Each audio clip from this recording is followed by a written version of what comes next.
95.7 The Spin, Screaming Eagles Sports Podcast. I'm Christian. I'm Nathaniel, but I look like a ghost because I have poor quality in camera. I'm here at the 95.7 The Spin studio. Nate is at his home in Wayne City, which you wouldn't be able to tell due to his background. Apparently, he's just I'm ashamed. Nothing. I'm ashamed. He's ashamed of his home there in Wayne City. I don't know why. Today, big episode again. We have USI head women's basketball coach Rick Stein on today, and it's a good one.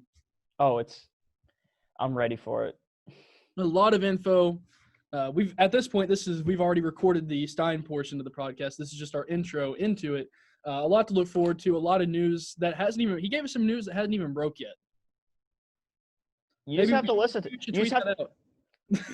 You should just listen to it before anything. I mean, yeah, it's going to be a very, very good podcast. So make sure you stay tuned. We're going to hop on over into the podcast right now. Sorry, we just have a couple set of questions that we'd like to ask you throughout this podcast, but I'll start off with the first one. It's kind of the main one we want to focus on for the start, but since the coronavirus has started and during the off season, it's kind of been hard for you guys to be able to practice and kind of get involved with each other. What adjustments have you made with the off-season workouts and training? Yeah, that's a great question. That's one of the things that, everything's different right now. It started obviously, back in March. We had just finished practice. We were the first game in the NCAA tournament at Drury last year, supposed to play Ashland 2 seed, and we had a great practice, had a great workout. Was so excited, for our team and where we were and how ready I thought we were. We grabbed a bite of lunch and we got back to the hotel, and a couple hours later we're on a bus headed back to Evansville. It just happened so fast, and between then and now, there's been quite a few changes, a lot of things that have happened, and what we try to do is just stay open and flexible, but also positive, and know that there's going to be different ways on how we do things now. A lot of it's been just like we're doing right here. In the month of May, we had the abilities to do even some Zoom workouts and things like that with our team, and we were utilizing this option right here to the fullest, just trying to stay in touch with our team, but also trying to keep building our team. Obviously, when the game got canceled in March and the NCAA tournament, pretty much that season had ended, and then all of a sudden you turn around and quickly it starts again for this year, and new season begins, and you start to bring in new ones, and you start to build a team. We've just done most of it obviously has been from afar, and we've learned a lot of things along the way, and we've had to adapt and change, but that's part of what we do as coaches anyway, and what we have to do with our team, and we've been utilizing it for sure. Sticking with the changes due to COVID, of course, communication's certainly key in basketball and everything. Just kind of talk about your communication with players throughout all of this. Yeah, and again, what we've tried to do is at least weekly for sure. We were doing this for the first couple months. When things started to open up a little bit, and then our players live in different parts of the country. They could. Some of them got back to work. Some of them could get to more different workouts and different things because places open.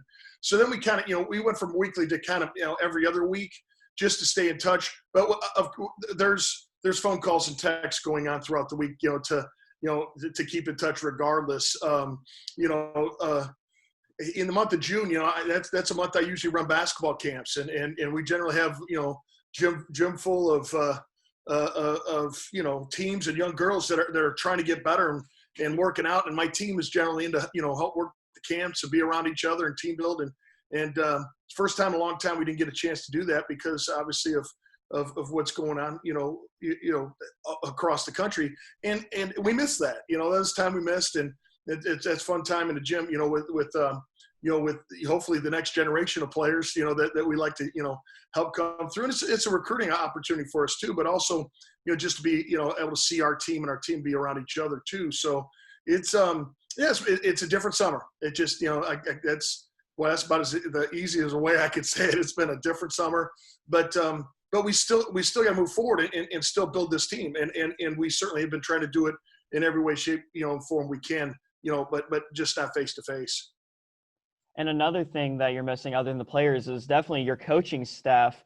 You haven't been able to meet with them regularly like you would used to, but it seems like you and your coaching staff have more of a connection than most. It seems like you and Randa really have that strong connection between head coach and assistant coach. Mariah and Steph, both of them really great coaches. But can you actually just talk a little bit about your relationship with all of your coaching staff? Well, I'm super blessed. I mean, obviously, I think you got to surround yourself with outstanding people, and without question, I've got outstanding people with Randa and Stephanie and Mariah. I mean, they're, first and foremost, they're top of the list people. They're great people. Not to even mention, what they do for our basketball team, as coaches on and off the court. I think one of the cool things is, I was an assistant coach when Randa was a player here, and so we had a relationship that way as a coach and a player. When I got hired here, she was a first phone call for me, to get her on staff and get her involved. And I kind of had to talk her into it a little bit, just because she wasn't coaching at the time. But I think if you talk to her, I think she'd say it was a pretty good phone call, good idea. And then of course, Stephanie and Mariah both played for me here too.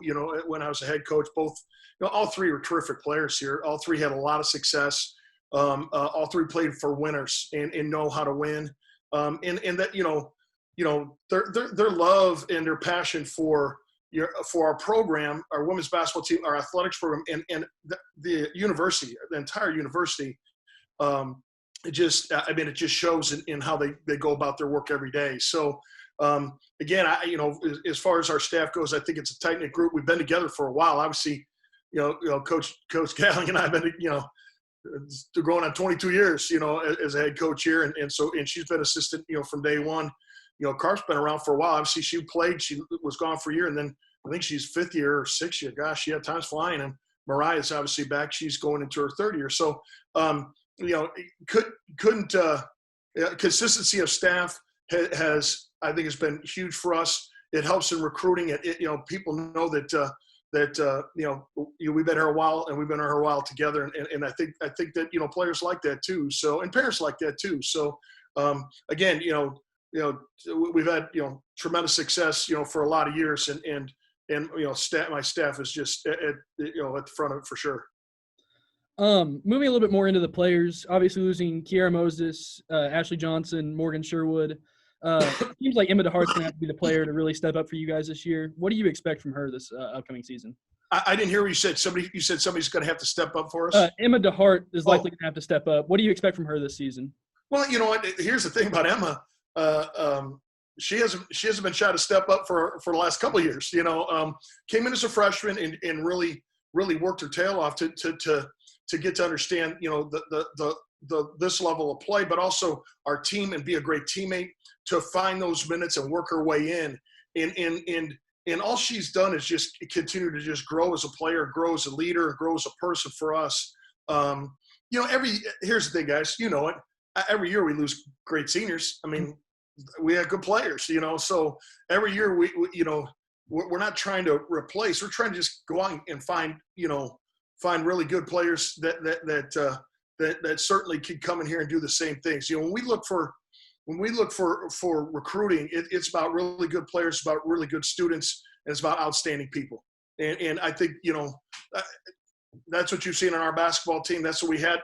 That helped us to have the success we had this last year, as far as, finishing second in the league, going to the NCAA tournament again, with one of the toughest schedules in the country, let alone, the toughest one in the region. Emma, has stepped up the last few years. I think she's been a captain the last 2 years. Even as a sophomore, they voted, her as a captain. I think it just shows, what leadership ability she has. Was obviously a captain last year and an all-league player for us this last year too. And as I know her, and her passion for it, I know she's working hard, even though it's hard to find, workouts right now and where you're going to do them and where you're going to find them. She's certainly up to the challenge, and and can't wait to see what she looks like when she gets back here, and as well as all of our players. You get to missing them when you don't see them for a while. So certainly can't wait to see everybody back on campus. And you were talking a little bit about your recruiting process, and recently it was announced that you added a senior guard, Ashley Hunter, from Murray State, a Division I school. What impact do you think she will make coming into this roster? Anytime you add somebody new, it's hard to tell, but we certainly wouldn't have added her if we didn't think she could help us right away. I look at, even Kira Moses, she was a 1-year transfer last year, came in and started every single game for us, was a tough, player on both ends of the court, a great leader. Had votes to be a captain in her first year here. That's a great example. You hope that certainly hope that Ashley is going to come in and have that kind of impact. She gets 1 year, that's it. But high quality person, like I said, we were talking outstanding people.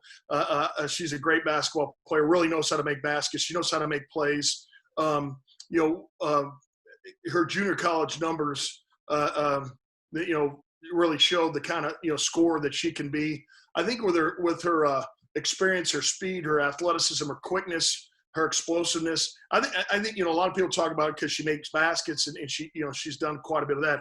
But I think she's going to really fit in well on the defensive end too for us. And again, our expectation is she's going to step in and help us right away. Or if not, then we wouldn't be getting 1-year players. She high impact for sure is what we're hoping for right away. And then sticking with recruiting, some really good freshman talent coming in this year. In particular, off the top of my head, Kenna Hissel and Meredith Rayleigh, both local players. Sure. Just kind of talk about them as players and what you're expecting from them as well. Yeah, I'm gonna give you a scoop too. One things that we haven't released yet. We're about to. We do have another transfer. Sophia Riekers played at Wabash Valley. She was a freshman there this year. Another local. She played at Evansville Memorial High School. Had a great high school career here in town, and then went into Wabash, and they were a top 5 pro. I think they were 30-2 or 32-2 or whatever. Another experienced guard, so she's going to be with us, and obviously, excited to have her on board too. You talked about Kenna, you talked about Meredith. A couple locals. Kenna's North High School and Meredith's Gibson Southern. Local talent's great, and is certainly always hunting. And of course, then Lexi Green, we got from Southport, same place Emma DeHart was from. So, when you're talking about young ones, you're talking about freshmen coming in. The mindset is okay. How quickly can we get them on board? How quickly can we teach them the college game? How quickly can they learn? How much bigger, faster, stronger the game is, and how quickly they can learn, what we do. If you take our freshman class from this last year, and hopefully they'll be a great example for this one, you'd say, man, it's going to be good, because when you look at, Hannah, obviously an all freshman team, and Addie and Tara and Lexi, all 4 really contribute in so many different ways, and we're part, major factor in our season. And, sometimes it doesn't work that way. You never know. Obviously we recruit everybody, hoping that they're going to come in and help us right now. We don't recruit anybody for saying, oh man, hopefully she'll be good as a junior. We want to be good right away. And certainly, the things that they're doing now, the things that we're going to be doing in August and September and October, leading up to the season, and just how quickly they fit come along. Great people, great players. They're winners. I mean, there's a lot of winning in those players you just talked about. And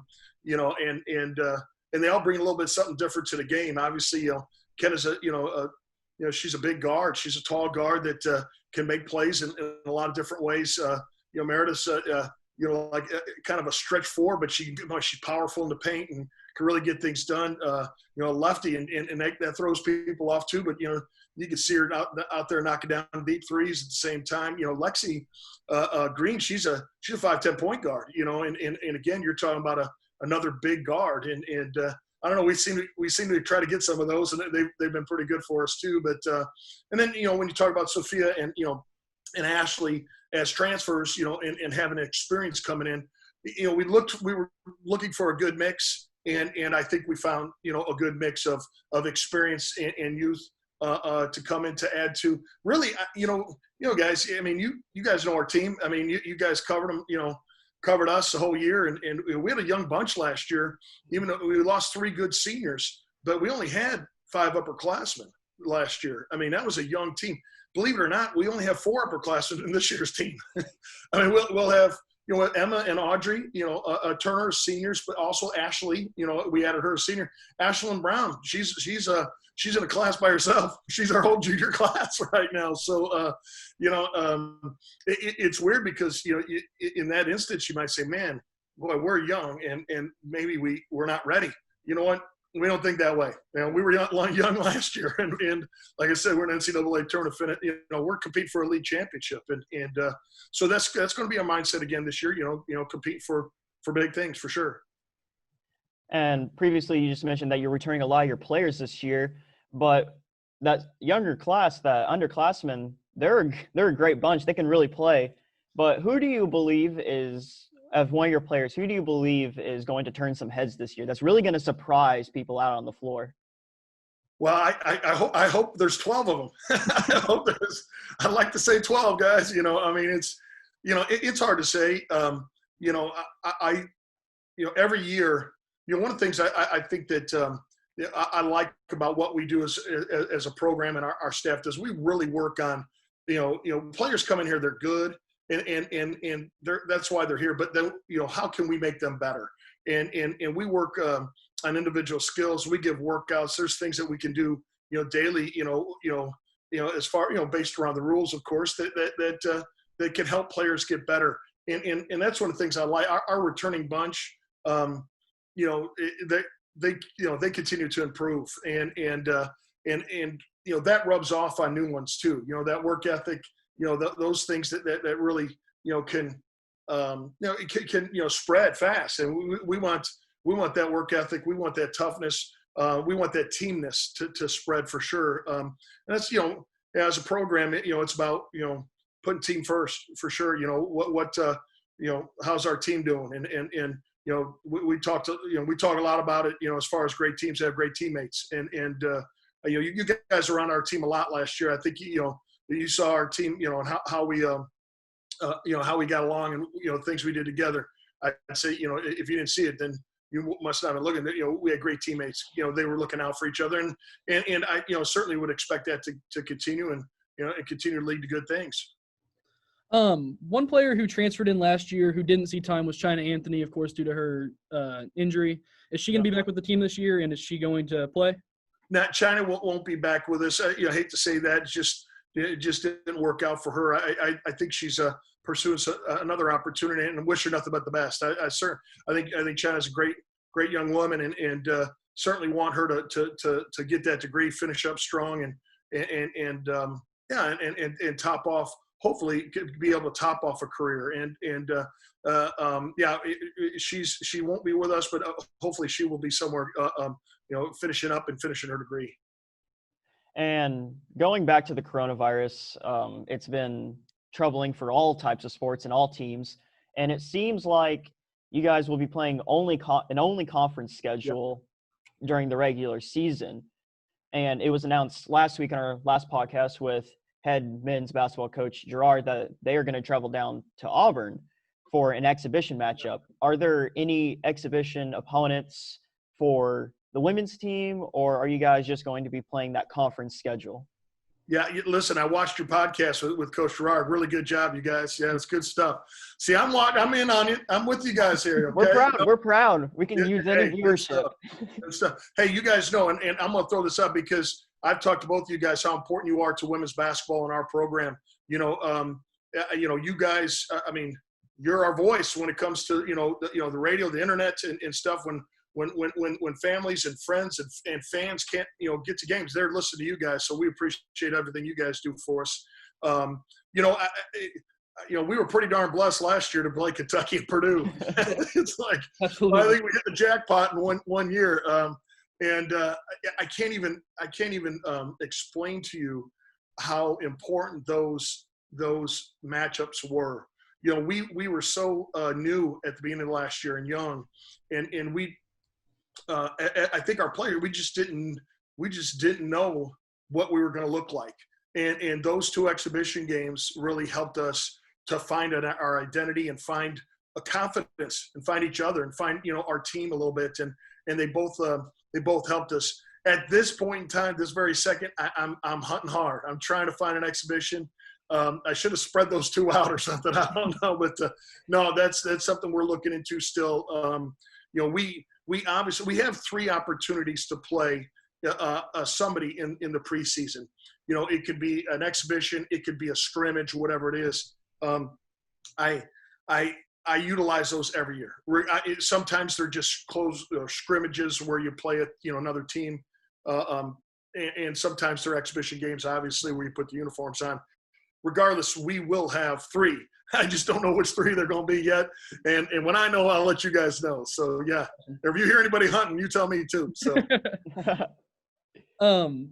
and then you talked about the fans. Of course, you guys were really up there as far as numbers go with the fan support last year. Kind of talk about how much your fans do for your team and what it means to you. Well, I'll just go back to to the arena opener last year. We're playing Central Missouri. They're 5th in the country, I think. I mean, they're top 5, top 8 in the country. They returned just about everybody from a team that a couple years ago had won a national title, and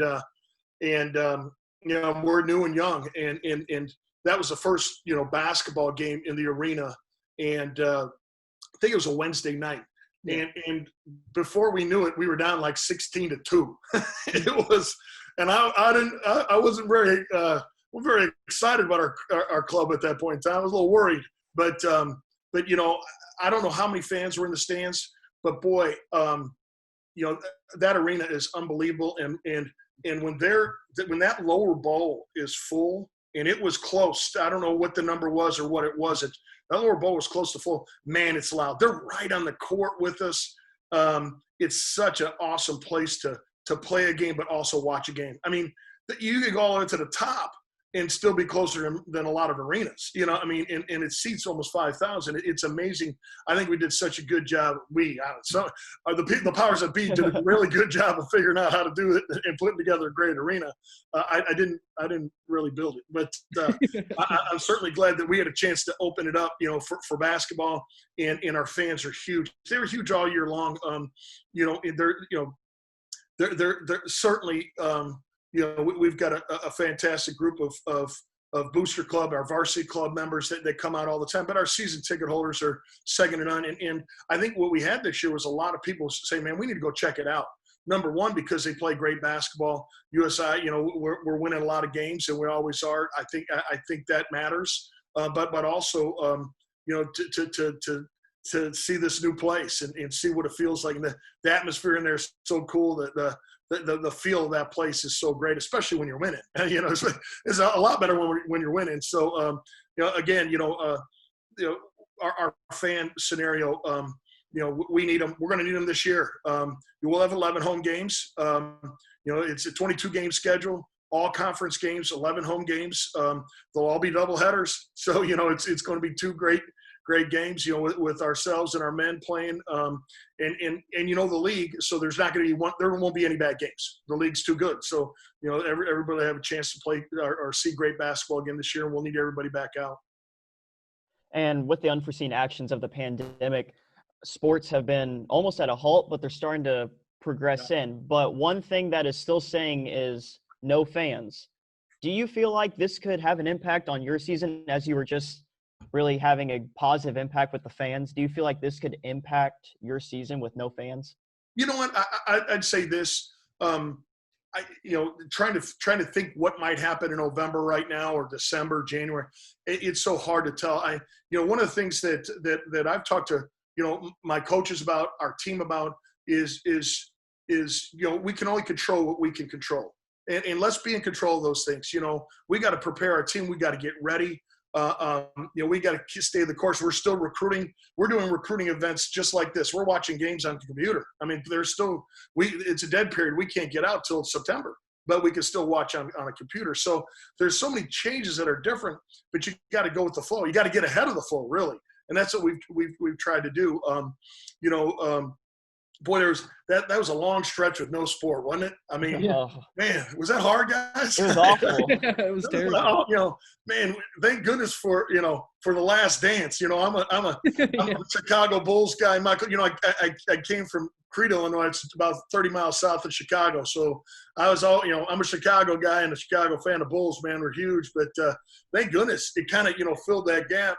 Obviously, golf's getting back to it with no fans, and you're starting to see baseball moving, and the NBA looks like they're about to to start up. Just getting sport going again I think it's great. I certainly hope that the health and safety of it stays good, and that's what we need. And again, when you look back, and we started the conversation, when you look back to the NCAA tournament we didn't get to play in, it really stunk, but it was the right decision. I mean, it was the right decision because health and safety. I mean, I'm looking, that every time I talk to our players, every time I talk to my coaches, how are you? Are you feeling okay? How's your family? I mean, those are things that you worry about. Certainly that, a year ago at this time, you worried about it, but you weren't thinking as much about it, So, long story short, boy, would it be great to have fans in the stands? Absolutely. I hope so. Not only for us, but for them. I think people want to, I think we all want to go to a game. I mean, fall sports are hopefully going to be starting up soon. And I want to go to a soccer match. I want to go to a volleyball game. I want to go see our, tennis team play. I want to see sport. But hopefully we can turn the corner here and get, some things going back in the right direction and things will work out that way for sure. I guess kind of starting to wrap it up. One thing that you guys are certainly known for, especially over the last year, was your defensive intensity and the philosophy there. Just kind of talk about how much emphasis you put with your team on the defensive end and really how you guys prepare for certain teams defensively. Well, I think that's how we've been built for years and years. I think the defensive end has been a mainstay for us, and each team's a little different. Defense creates offense a lot for us also. And you saw that happen a lot this year. And we needed it too. We, with our youth and inexperience and we were having a hard time finding baskets. And so a lot of times the spark to get a basket was because we got a deflection and a steal. You're going the other way. You get that rebound and outlet and you're running lanes and all of a sudden you're getting baskets. It's always been that way.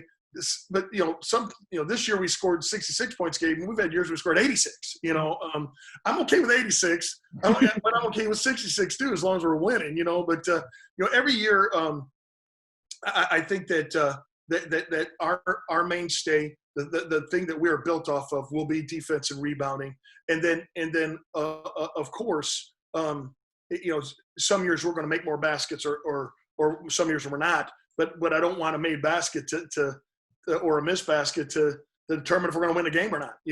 Sometimes we've had games where we just couldn't make a bucket, but we still won. I can go all the way back to that Central Missouri game. I think that game was, what was that, 55-46 or whatever it was. Yeah, it was very low. It didn't look like anybody was going to make a basket, but at the end of the day, we got a W. So that's all that mattered. And again, we just so the defensive end, we don't wait to start working on that. That's something. When we get our team together, that's something we work on right away. I think to defend the way we want to defend, it takes time and it takes effort. You got to really work on it, and we certainly do when it comes to teaching our kids how to do it. And as you mentioned, that defense is one of the top priorities. What do you feel like is the one thing that you can pinpoint that your team needs to really improve on this upcoming season? Well, if you just look to last season, obviously we got to be better finishers. We got to be able to finish with contact. We've got to be able to knock down the open shot better. I thought in a lot of ways we ran good stuff. We ran good offense, and our kids were doing good things in it. And then we really didn't finish well. We didn't end up shooting the ball as well as I think that we can and we will hopefully coming into this year. But here's the thing again. as long as you're defending, if you're stopping the other team, it gives you a chance to win every night. And I think that our team really bought into that. But again, I think that I think some of that goes with experience. Some of that will go with our team's experience and some of the things that our returning players got out of last year, and even some of the new ones coming in, and they're what they're used to being for their basketball team also. And I think obviously what we have is we've recruited some playmakers too, some players who make plays, make baskets, and make plays for others, and that's great. And I think they'll help us right away. And then you kind of touched on some of your freshman class from last year earlier. In particular, Addie Blackwell was someone who really stuck out to Nate and I. Just the way that she played defense and the way that she would run the offense.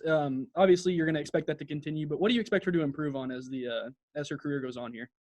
Well, that's one of the things you saw out of Addie last year. I think every day she got better. I mean, and it wasn't by accident because she worked. I mean, I don't know if there was anybody in the gym more than Addie Blackwell. I mean, not in the country, maybe. I mean, she was in the gym every single day. When I walk into the arena, she was in there. She was getting up shots. She was on that, the gun, the rebounding machine, throwing that thing, kept throwing balls back there. She's working on it, in there working on her handles.